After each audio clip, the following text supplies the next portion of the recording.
இப்போ நம்ம வந்துட்டு காஞ்சிபுரம் அத்திவரதர் கோவிலை நோக்கி போயிட்டு இருக்கோம். இப்போ பார்த்தீங்கன்னா வந்துட்டு அத்திவரதர் டெம்பிள் வந்துட்டு 1053ஆம் வருஷம் வந்துட்டு சோழர்கள் காலத்தில் வந்துட்டு கட்டப்பட்ட கோயில். பார்த்திங்கன்னா பல்லவர்கள் அப்புறம் வந்து பாண்டியர்கள் காலத்துல எல்லாம் வந்துட்டு எக்ஸ்பேண்ட் பண்ணியிருக்காங்க. ஒவ்வொருத்தரும் வந்து ஒவ்வொரு கோபுரம், மண்டபங்கள், 100 கால் மண்டபம் அந்த மாதிரி ஒவ்வொன்றா கட்டப்பட்டு எக்ஸ்பேண்ட் பண்ணப்பட்டிருக்கு. இப்போ நீங்கள் பார்க்குறது வந்து கிழக்கு கோபுரம். அதாவது இது வந்து இப்போ வந்து ஓப்பனாக இல்லை. ஸோ நம்ம வந்து இப்போது பக்கத்தில் போய் வீடியோ மட்டும் எடுக்கிறோம்.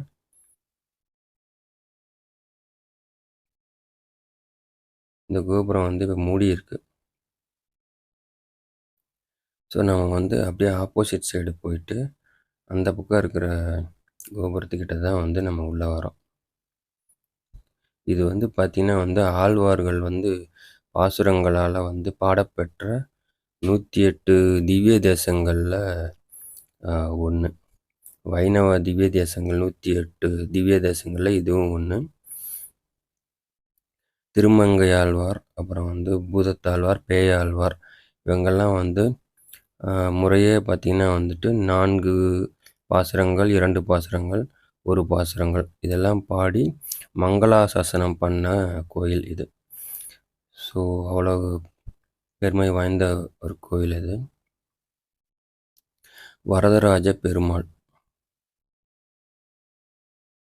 அதே மாதிரி தேவராஜ பெருமாள் அப்படின்னு சொல்லுவாங்க. அத்திகிரி அப்படின்னு கூட சொல்லுவாங்க.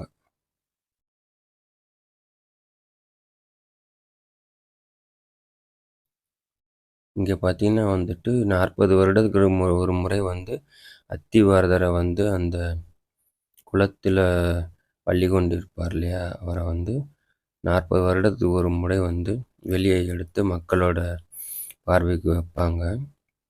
அதில் வந்து 24 நாட்கள் வந்து சயன நிலையிலையும் 24 நாட்கள் வந்து நின்ற நிலையிலையும் அருள் பாலிப்பார். அதுக்கப்புறம் மறுபடியும் வந்துட்டு அந்த குளத்திற்குள்ளேயே வந்துட்டு வச்சுருவாங்க. அந்த குளத்திற்கு பார்த்திங்கன்னா வந்து 2019ஆம் வருடம் வந்து வெளியே எடுத்து பார்வைக்காக அருள் பாலித்தார்.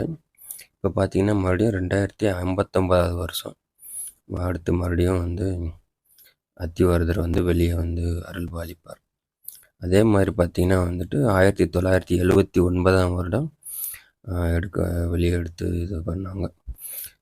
இந்த மாதிரி பார்த்திங்கன்னா வந்துட்டு மதுரை மீனாட்சி அம்மன் கோவிலில் இருக்கிற மாதிரியே பார்த்திங்கன்னா சிலைகள்லாம் வந்து அவ்வளோ தத்ரூபமாக இருக்குது கோபுரத்தில் அந்த சைடுலாம்.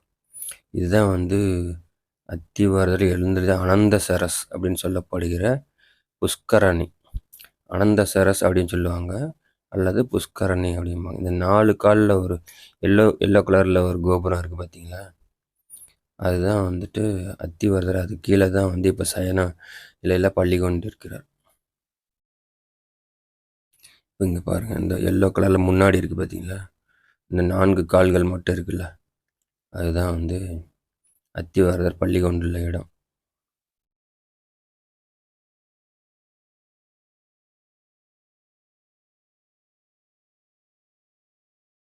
அதே மாதிரி நீங்கள் பக்கத்தில் இருக்கிற இந்த இது வந்துட்டு 100 கால் மண்டபம். 10 காலுக்கு 10 கால் இருக்கும். மொத்தம் வந்து 100 கால்கள். அது நடுவில் மேடை இருக்குது பார்த்தீங்களா.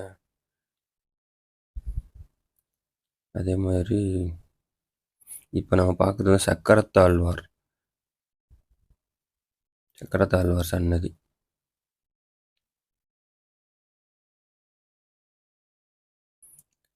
இதில் வந்துட்டு வரதராஜ பெருமாளை வந்து போய் பார்க்குறதுக்கு வந்துட்டு நம்ம ஸ்டெப்ஸில் வந்து மேலே ஏறி 2nd ஃப்ளோர் மாதிரி மேலே ஏறி போய் பார்க்கணும். அந்த இடத்துக்கு போகும்போது பார்த்திங்கன்னா நம்மளால் வந்து கோயிலோட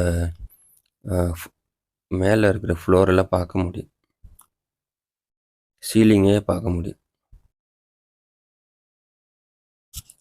இந்த கோயில் வந்துட்டு காஞ்சிபுரம் மாவட்டம் பஸ் ஸ்டாண்ட்லேருந்து ஒரு 5 கிலோமீட்டர் தூரத்தில் வந்து காஞ்சிபுரம் செங்கல்பட்டு ரோட்டில் இருக்குது. இங்கேயே பக்கத்துல வந்து ஏகாம்பரநாதர் கோயிலும் இருக்கு. இப்ப 2 கோயிலுக்குமே வந்துட்டு கோபுரங்கள் எல்லாம் புனரமைச்சிட்டு இருக்காங்க.